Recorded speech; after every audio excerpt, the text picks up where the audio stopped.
तो कैसे हैं आप सभी लोग। एक बार फिर से वेलकम है आपका मेरे YouTube channel study with Yogesh में। आज हम लोग उत्तराखंड की क्लास देखेंगे और उत्तराखंड के फैक्ट बेस्ड जो हमारी क्लासेस चल रही हैं उसी को हम लोग कंप्लीट करेंगे। और आज के जो फैक्ट होंगे वो हिस्ट्री से न होके जनरल होंगे, यानी उत्तराखंड का जो भौगोलिक स्थिति है या उत्तराखंड में मंदिरों को लेके है, नदियों को लेके है, यहाँ से संबंधित कुछ मैं फैक्ट करा देता हूँ। लेकिन आप लोगों ने जिला सीरीज कंप्लीट की होगी ये मैं मान के चल रहा हूँ, ठीक है। जिला सीरीज आपके लिए एक प्रकार की जड़ी बूटी है, आपका रामबाण है।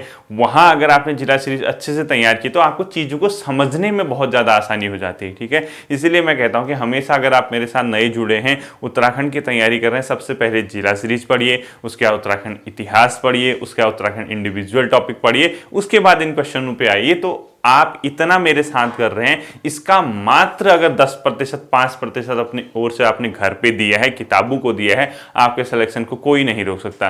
कल मैं भूगोल का सिलेबस देख रहा था, उसमें 3 ही 4 टॉपिक बचे हैं इंडियन ज्योग्राफी में। उसमें एक खनिज संसाधन बचा है, एक ऊर्जा संसाधन बचा है, एक परिवहन और संचार के साधन बचे हैं, और शायद एक टॉपिक और था। यानी 4 टॉपिक है, 4 क्लासेज आपकी भारत के भूगोल की आएंगी। उसके बाद विश्व भूगोल है, विश्व भूगोल में भी 8 से 9 क्लासेज आएंगी, आपका ज्योग्राफी कंप्लीट हो जाएगा, ठीक है। यूके SSC के एग्जाम के अकॉर्डिंग रहता है कंप्यूटर का। इस सैटरडे कंप्यूटर की क्लास आएगी, संडे को हिंदी की क्लास आएगी, कल संभवतः उत्तराखंड की ही क्लास आएगी। तो आप लोग चलते रहिए, बिल्कुल मेहनत पर कमी नहीं आनी चाहिए। देखिए क्वेश्चन हम लोग शुरू करते हैं, ठीक है। अब चमोली में कुछ मंदिर हैं, कुछ धाम हैं, जैसे विशाल बद्री है, आदि बद्री, बृहद बद्री, योगदान बद्री। तो ये सब जानते कि यहाँ है। हो सकता है कभी आपसे क्वेश्चन डायरेक्ट जिला न पूछ के उसकी सबसे जो नियरेस्ट लोकेशन है, ये कौन सी जगह पे है, वो पूछ दे, ठीक है। तो आपको सबसे पहले कुछ नाम लिखने हैं, ठीक है। एक लिखो पहला आप लोग विशाल बद्री है, तो सबके सब चमोली में आप लोग सब जानते हैं, विशाल बद्री पहला लिखना है, ठीक है। दूसरा आप लोगों ने लिखना है आदि बद्री। क्या लिखोगे? आदि बद्री। कोई भरोसा नहीं ना कि एग्जाम कितना मतलब किस तरीके से पूछा जाए। अगला लिखो आप बृहद बद्री। क्या लिखोगे? बृहद बद्री 3। और नेक्स्ट क्या लिखना है बृहद बद्री के बाद? योगध्यान बद्री और भविष्य बद्री, ठीक है। क्या लिखोगे? योगध्यान बद्री और भविष्य बद्री। भविष्य बद्री पता लगा इनके अंदर का क्वेश्चन पूछ दिया और ये पूछ दिया कि मैच करने को या कहां पर स्थित है। तो 1 बाय 1 लिखो। विशाल बद्री है बद्रीनाथ में, आदि बद्री है कौन सा मतलब बृहद बद्री है हेलंग में, ठीक है। सबसे पहले आपने लिखना है विशाल बद्री। विशाल बद्री कहां लिखोगे आप लोग? बद्रीनाथ में। विशाल बद्री कहां लिखोगे? बद्रीनाथ में, ठीक है। आदि बद्री आपको लिखना है नैठा गांव में। कहां लिखोगे? नौठा या नैठा जो भी है, नौठा लिख दो। तीसरा आपने लिखना है बृहद बद्री। बृहद बद्री कहां पे लिखना है? हेलंग में। योगदान बद्री लिखना है आपको पांडुकेश्वर में।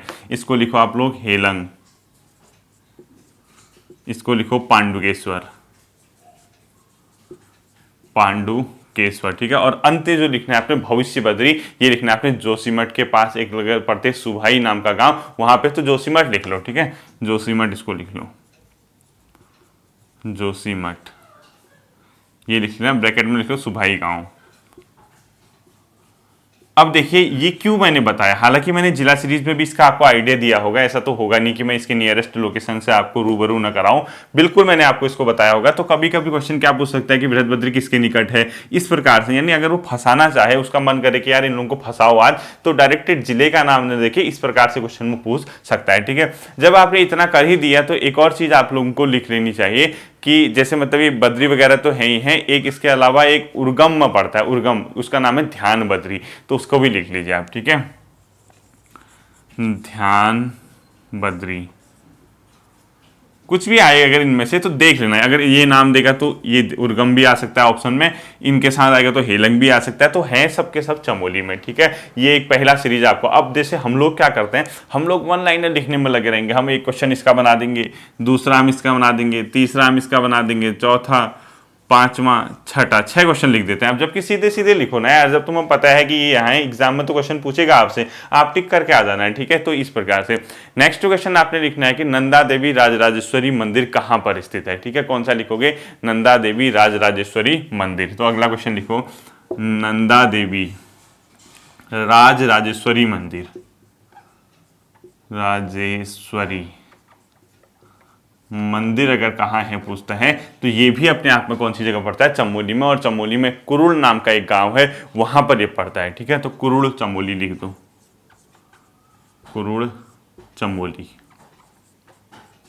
ये सब चीज़ें ठीक इसी को मेहनत करते हैं। जब थोड़ी सी टिपिकल चीज़ें आती हैं, थोड़ा नाम थोड़ा अलग टाइप का दिखता है, तो उसको अगर हम लोग तैयार करने की क्षमता रखते हैं, हम ये मान के चलते हैं कि हमें करना चाहिए, तो यही मेहनत कहलाती है। ठीक है, नेक्स्ट है आपने लिखना है मौड़ मेला आयोजित होता है किस नदी के किनारे। यानी एक प्रकार का मौड़ मेला आप लोगों ने सुना होगा, मछमौड़ जिसको कहते हैं, मौड़ मेला। जौनसार भाबर में मैंने आपको पढ़ाया था, अगर आपको ध्यान होगा तो मौड़ मेला जो आयोजित था अलगाड़ नदी के तट पे होता है। किसमें, अलगाड़ नदी लिख दो, अलगाड़ नदी पर कौन सा मेला होता है, मौड़ मेला। इसको भी आप लोगों ने क्या करना है, ध्यान रखना है। ठीक है, नेक्स्ट देखना है आपको, जैसे एक उत्तरकाशी में एक जगह पड़ती है पुरोला। ये बहुत अच्छा, मतलब यहाँ पे उत्पादन वगैरह अच्छा खासा होता है चीज़ों का। तो पुरोला घाटी किस नदी का वरदान कहलाती है, किस नदी का वरदान, वरदान। ठीक है, कमल नदी है यहाँ पर एक, उसका ही वरदान कहलाती है, क्योंकि इस नदी के कारण यहाँ की भूमि क्या है, थोड़ा उपजाऊ अच्छी है। ठीक है, तो पुरोला घाटी को किस नदी का वरदान कहा जाता है, कमल नदी को, कमल नदी। ठीक, इसको भी याद रखना।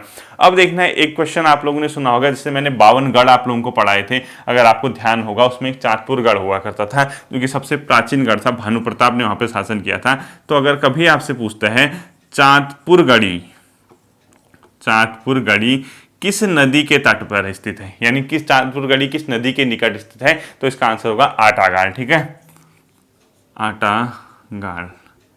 ये भी हम लोगों को क्या करना चाहिए, ध्यान रखना चाहिए कि चांदपुर गढ़ी जो है आटागाड़ नदी के तट पर स्थित है। ये भी इंपोर्टेंट चीज हो सकती है। ठीक, अब आता है एक, जैसे चमोली में एक जगह पड़ती है घाट, सुना होगा, जो चमोली वगैरह के पास हैं उन लोगों ने उस जगह का नाम सुना होगा, घाट जगह पड़ती है। घाट जगह पे दो नदियां मिलती है, एक तो नंदाकिनी, अगर आप लोगों ने नाम सुना होगा, नंदाकिनी के साथ एक और नदी मिलती है, उसका नाम है चुफल्या। तो नेक्स्ट क्वेश्चन लिखो, चुफल्या व नंदाकिनी का मिलन, चुफल्या व नंदाकिनी का मिलन चमोली के घाट में होता है। ठीक है, घाट में, घाट कहाँ पड़ता है, चमोली वाला घाट है। ठीक है, पिथौरागढ़ में भी पड़ता है एक नीचे घाट, ये चमोली में पड़ता है। तो चुफल्या व नंदाकिनी का मिलन किस स्थान पे होता है, घाट पर स्थित होता है। ये भी आप लोगों को ध्यान रखना होगा। एक आपने सुना होगा सोनगंगा, मैंने पढ़ाया था जिला सीरीज में, सोनगंगा। इसका अगर आपसे उद्गम पूछता है कि कहाँ से सोनगंगा निकलती है, तो तुरंत बता देना बासुकी ताल। ठीक, और बासुकी ताल कहाँ है, कमेंट करके बताते ही रहना है। ठीक है, सब दिमाग पे क्लिक करना चाहिए। जैसे ही आपने अगर जिला सीरीज पढ़ी है, ये नाम आपके सब सुने होने चाहिए। ठीक है, सोनगंगा कहाँ पे स्थित है, कहाँ से निकलती है, बासुकी ताल से लिख दो, सोन नदी का उद्गम बासुकी ताल से। ये भी आपको क्या रखना होगा, ध्यान रखना होगा। ठीक है, नेक्स्ट आपका आता है गोहना ताल किस नदी पर स्थित है, यानी बिरही गंगा। तो गोहना ताल किस नदी पर, आप लोगों को मैंने एक पढ़ाया था, चमोली में गोहना ताल थी, टूट गई थी, इस टाइप का कहानी याद होगी। गोहना ताल किस नदी पर अवस्थित है, गोहना ताल किस नदी पर अवस्थित है, अगर ये पूछता है तो इसका आंसर होगा विरही गंगा। किस पे, बिरही गंगा, विरही गंगा पर अवस्थित है गोहना ताल। ये भी हमें क्या करना चाहिए, ध्यान रखना होगा। ठीक है, अब आता है भिलंगना नदी, आप लोगों ने नाम सुना होगा। भिलंगना नदी के तट पर पहला गांव, भिलंगना नदी के तट पर स्थित पहला गांव अगर कौन सा है पूछता है आपसे, तो तुरंत बता देना, इसका नाम है गंगी, यानी गंगी नाम का गांव यहाँ पे पड़ता है। ये भी आप लोगों को ध्यान रखना है। ठीक है, गंगी नाम का गांव, गंगी कहाँ, भिलंगना के तट पर पहला गांव कौन सा है, गंगी। अगला आता है आपको असी गंगा का उद्गम कौन सा है, ढ्योड़ी ताल है। असी गंगा का उद्गम, असी गंगा का उद्गम कहाँ से होता है, अगर आपसे पूछता है तो तुरंत बता देना कौन सा, ढ्योड़ी ताल। ठीक है, ढ्योड़ी ताल।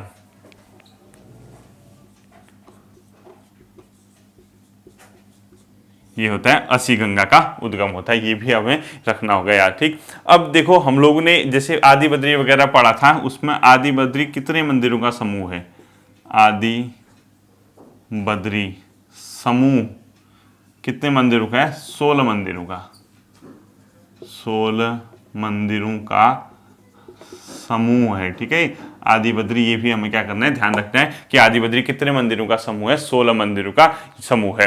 अगला क्वेश्चन लिखना है, गंधमादन पर्वत को किस अन्य नाम से भी जाना जाता है, तो इसको जाना जाता है चौखंबा शिखर। तो अगला क्वेश्चन लिखो, गंधमादन पर्वत को किस अन्य नाम से जाना जाता है, इसको बोलता जाता है चौखंबा शिखर। तो लिखना, गंधमादन पर्वत को किस अन्य नाम से जाना जाता है, गंधमादन पर्वत को किस अन्य नाम से, को किस अन्य नाम से जाना जाता है, अगर आपसे पूछता है तो चौखंबा शिखर बोलते हैं इसी को, चौखंबा शिखर। ये भी याद होना चाहिए, दिमाग पे बैठ जाना चाहिए कि चौखंबा शिखर गंधमादन पर्वत को ही कहा जाता है, इसी का अन्य नाम है, ठीक है। एक क्वेश्चन आप लोगों ने सुना होगा, टिहरी में एक जगह पड़ती है नरेंद्र नगर, अगर याद होगा तो नरेंद्र नगर का प्राचीन नाम, नरेंद्र नगर का प्राचीन नाम अगर आपसे पूछता है तो इसका प्राचीन नाम था ओड़ाथली। ये भी याद रखना, कभी कभी क्वेश्चन पूछ देता है प्राचीन नाम वगैरह से, तो ये था ओड़ाथली। नरेंद्र नगर का प्राचीन नाम ओड़ाथली था, ठीक है। ये भी आपको ध्यान रखना है। नेक्स्ट क्वेश्चन लिखना है, फेड्रिक स्मेटक का संबंध उत्तराखंड में किस चीज से था, फेड्रिक स्मेटक का संबंध,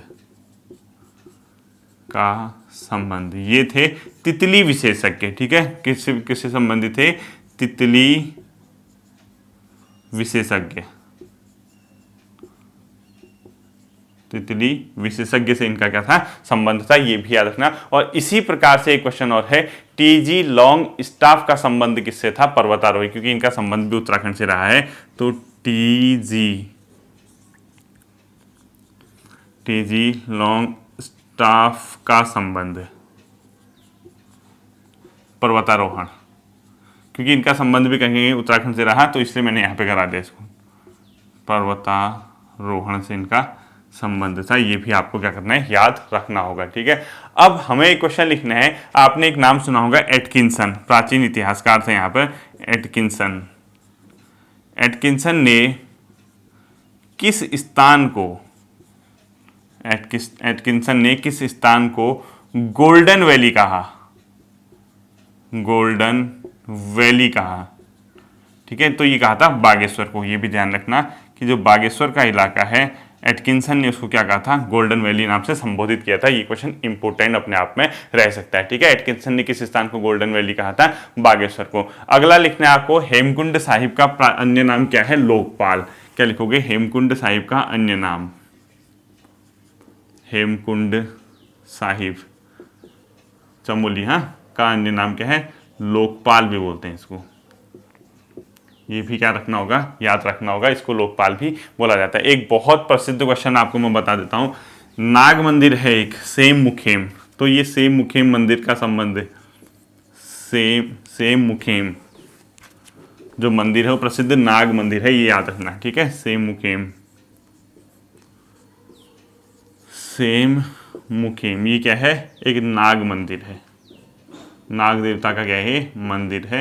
ये भी अपने आप में इंपोर्टेंट क्वेश्चन है, ठीक है। सेम मुखेम मंदिर क्या है, नाग मंदिर है। अब यार इतना तो सर्च कर ही सकते हो कि किस जिले में पड़ता है। ऑप्शन दे देता हूँ, क्वेश्चन आंसर बता देना, उत्तरकाशी, टिहरी, पौड़ी और चमोली, ठीक है। इनमें से एक में पड़ता है, बता देना कि सेम मुखेम मंदिर कमेंट सेक्शन में किस मतलब जिले से संबंधित है, जो कि नाग मंदिर है। अपने आप में कहाँ से संबंधित है, किस जिले से संबंधित है, आपको बताना होगा। एक क्वेश्चन आपने सुना होगा, प्रसिद्ध सूर्य मंदिर, प्रसिद्ध सूर्य मंदिर पलेठी में है, ठीक है, बहुत फेमस है पलेठी का सूर्य मंदिर। ये भी कमेंट सेक्शन में बताना है। ऑप्शन दे देता हूँ, टिहरी, पौड़ी, चमोली, उत्तरकाशी, सेम ऑप्शन है।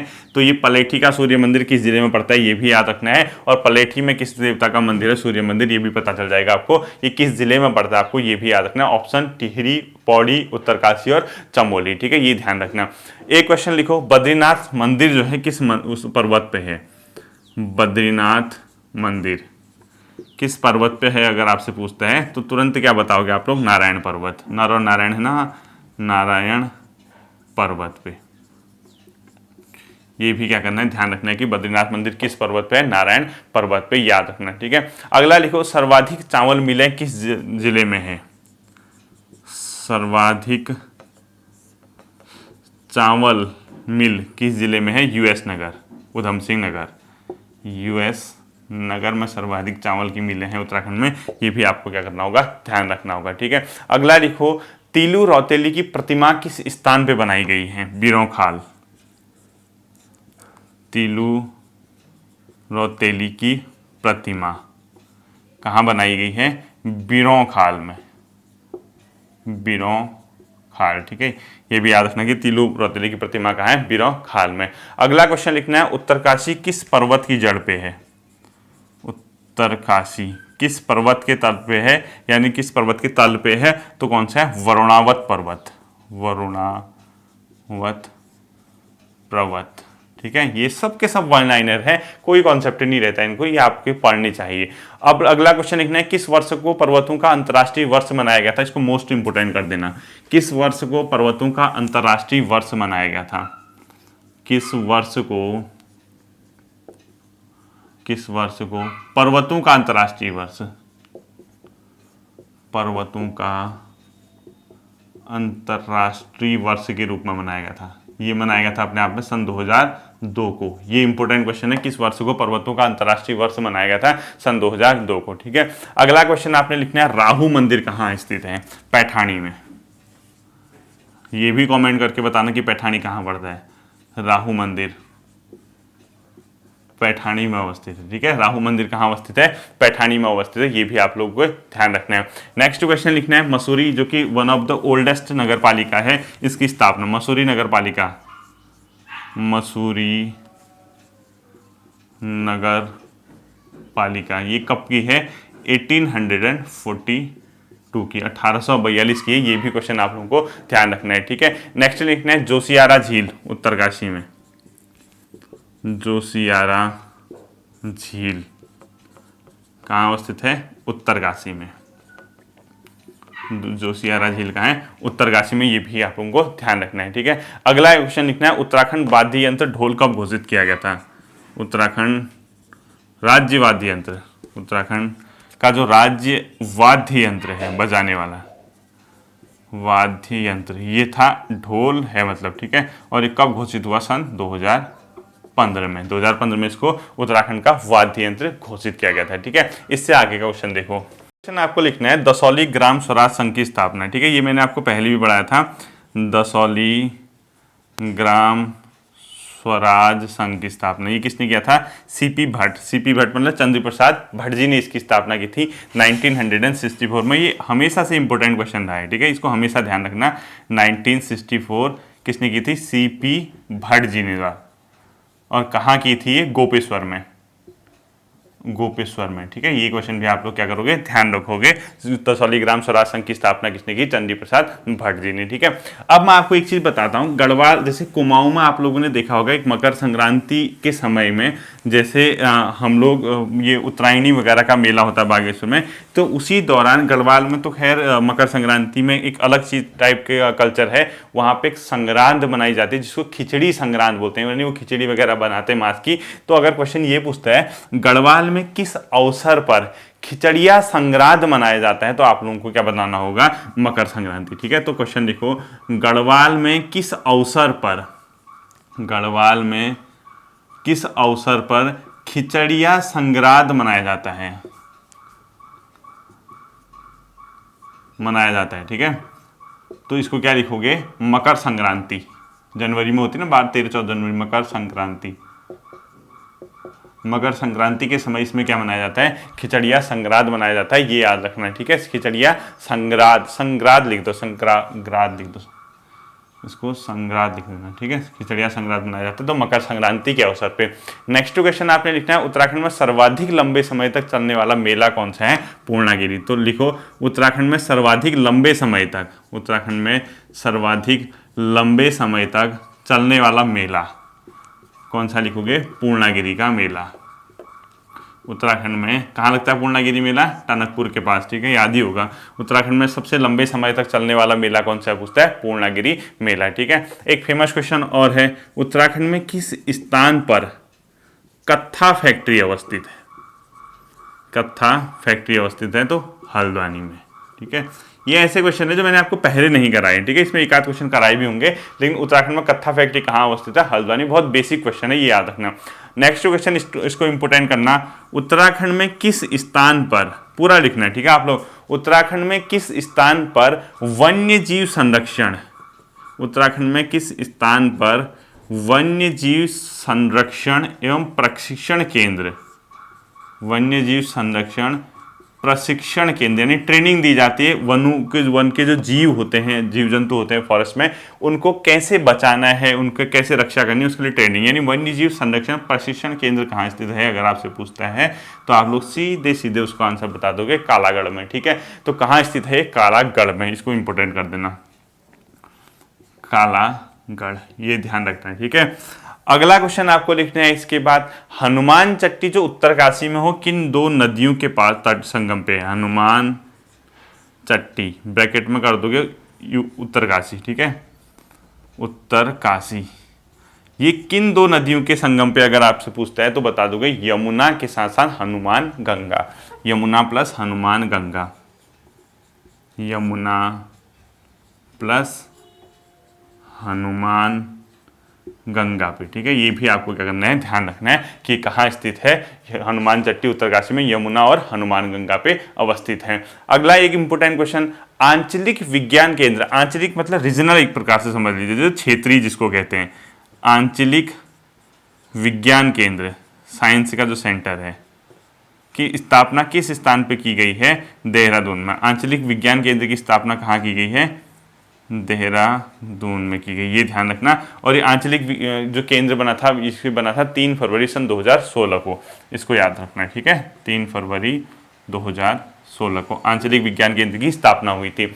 अगला क्वेश्चन आपको लिखना है, प्रथम मल्टी मॉडल लॉजिस्टिक पार्क कहाँ खोला गया था, ये खोला गया था अपने आप में पंतनगर में, ठीक है, प्रथम multi modal logistic park, Pantnagar लिखो, प्रथम मल्टी मॉडल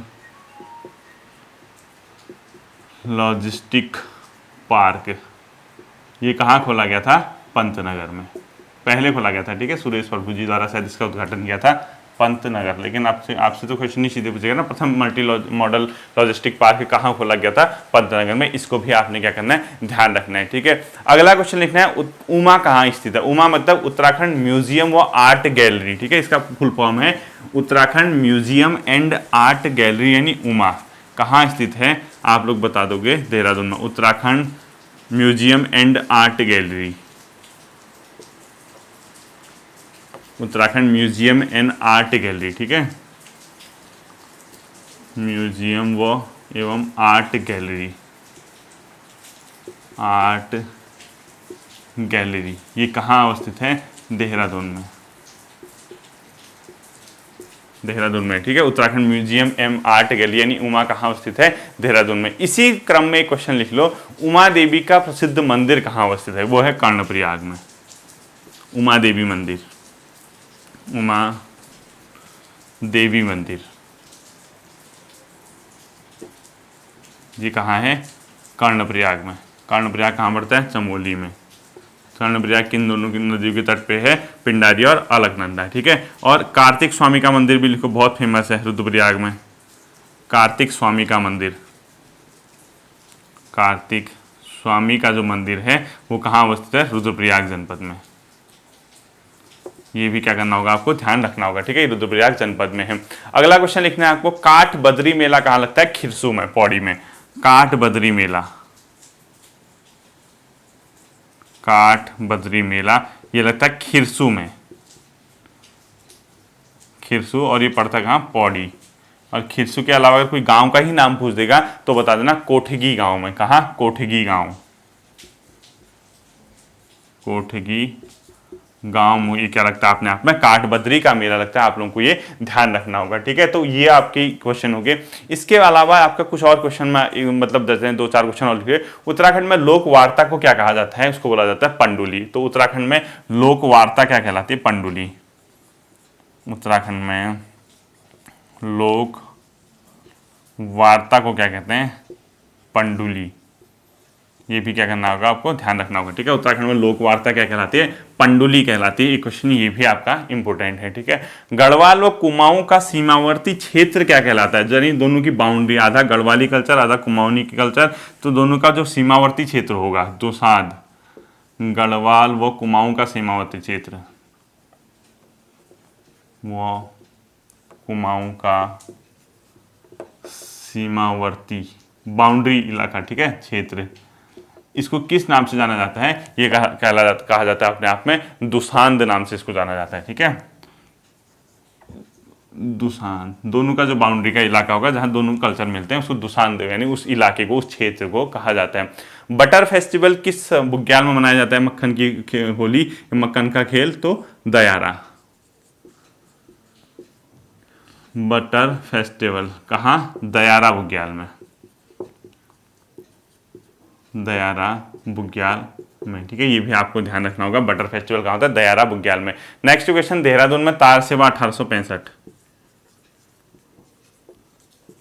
देहरादून में तार सेवा 1865 में आई थी, ठीक है। ये भी आपको क्या करना है, ध्यान रखना है, देहरादून में तार सेवा कब आई थी, उत्तर 1865 में। नेक्स्ट क्वेश्चन लिखना है, रणचंडी मंदिर कटारमल अल्मोड़ा, ये कहाँ है, कटारमल, और कटारमल कहाँ, अल्मोड़ा में, ठीक है। रणचंडी मंदिर कहाँ है, कटारमल अल्मोड़ा में, ये भी ध्यान रखना। नेक्स्ट क्वेश्चन लिखो, डिकर या डिकारे क्या हैं, डिकर या डिकारे, ये है उत्तराखंड में अपने आप में देव प्रतिमाएं, यानी भगवान की मूर्ति जो मिट्टी से बनाई जाती हैं, कुमाऊं में खासकर बनाई जाती है, ठीक है, देव प्रतिमाएं। और ये जो बनाई जाती हैं अपने आप में, ये किसकी बनाई जाती है, मिट्टी की, ब्रैकेट में मिट्टी की लिख लो, तो देव प्रतिमाएं हैं, डिकर या डिकारे बोलते हैं उनको। कुमाऊं के इलाके में खासकर ये बनाया जाता है, डिकर या डिकारे कहाँ बनाया जाता है, कुमाऊं में, तो क्या है अपने आप में देव प्रतिमाएं हैं, ठीक है। ये भी ध्यान रखना। लास्ट के 3 क्वेश्चन लिखो, एक पहला लिखो औसर क्या है, दूसरा लिखो आंचरी क्या है, तीसरा लिखो बैसी क्या है, ठीक है। सबसे पहले लिखोगे आप औसर, ये औसर क्या है आखिर उत्तराखंड में, तो इसका संबंध है लोक नाट्य से, यानी लोगों का नाट्य, लोक नाट्य। और ये कब किया जाता है, कोई जैसे देव यात्रा हो रही है, भगवान की कोई यात्रा चल रही है, उसमें जो लोग डांस करते हैं उसको बोलते हैं औसर, ठीक है। देव यात्रा के समय लिख लो, देव यात्रा के समय, ठीक है, औसर। दूसरा क्वेश्चन आपने लिखना है, आंचरी या आछरी क्या है, आंचरी या आंचरी क्या है, आंचरी या आंचरी क्या है अपने आप में, इसका सीधा सीधा संबंध है देव कन्याओं से, जैसे जो कन्याएं बनाई जाती है ना, उनको बोला जाता है देव कन्याएं, ठीक है, उसको आंचरी या आंचरी बोला जाता है उत्तराखंड में, इसको भी आप लोग ध्यान रखना। और अगला लिखो आप लास्ट का सेकंड, बैसी नामक उत्सव, धार्मिक उत्सव कितने दिनों तक मनाया जाता है, बैसी नामक धार्मिक उत्सव कितने दिनों का होता है, 22 दिनों तक के लिए होता है। बैसी नामक धार्मिक उत्सव 22 दिनों का होता है, ये याद रखना। और लिखो, गोमती नदी का उद्गम अंग्यारी, जो कि ग्वालदम के निकट है, गोमती का उद्गम, गोमती का उद्गम अंग्यारी से होता है, अंग्यारी नामक स्थान से, जो कि कहाँ है, ग्वालदम के निकट, ग्वालदम कहाँ, चमोली, यानी कौसानी गरुड़ के बीच का जो इलाका है, ठीक है, अंग्यारी, तो ये गोमती का उद्गम होता है। और लास्ट क्वेश्चन आता है आपका, तीर्थी केदार, तीर्थी केदार किसको कहा जाता है, तुंगनाथ को। और तुंगनाथ के बारे में क्या जानते हो, सर्वाधिक ऊंचाई पर स्थित उत्तराखंड का मंदिर है, ठीक है। ये थे आपके आज के फैक्ट बेस्ड क्वेश्चन, जिसका कोई कॉन्सेप्ट नहीं, कोई जड़ नहीं, कोई कुछ नहीं, सिर्फ और सिर्फ क्या है, फैक्चुअल क्वेश्चन है। उम्मीद करता हूँ आप लोगों की समझ आया होगा, आप लोग इसको इसी तरीके से तैयार करेंगे और अपनी मेहनत को आप लोग हमेशा क्या रखेंगे, जारी रखेंगे, ठीक है। तो आप लोग इसको पढ़िए, रिवाइज कीजिए। आने वाले दिनों में हम जो क्लासेस देंगे आप लोगों को, इसके बाद कौन सी क्लास आएगी आपकी, ज्योग्राफी की क्लास तो आपकी चल ही रही है, साथ ही साथ आपकी जो क्लास आएगी वो कौन सी आनी है, इसके बाद कंप्यूटर की क्लास आपको कल देखने को मिलेगी। कंप्यूटर के साथ साथ आपका जो अगली क्लास आएगी वो आएगी कौन सी, हिंदी की क्लास देखेंगे। मंडे से हम आपका नया चीज़ को देखेंगे। फिर मिलता हूँ आपके साथ अगले सेशन में, अपना ध्यान रखिए, थैंक यू।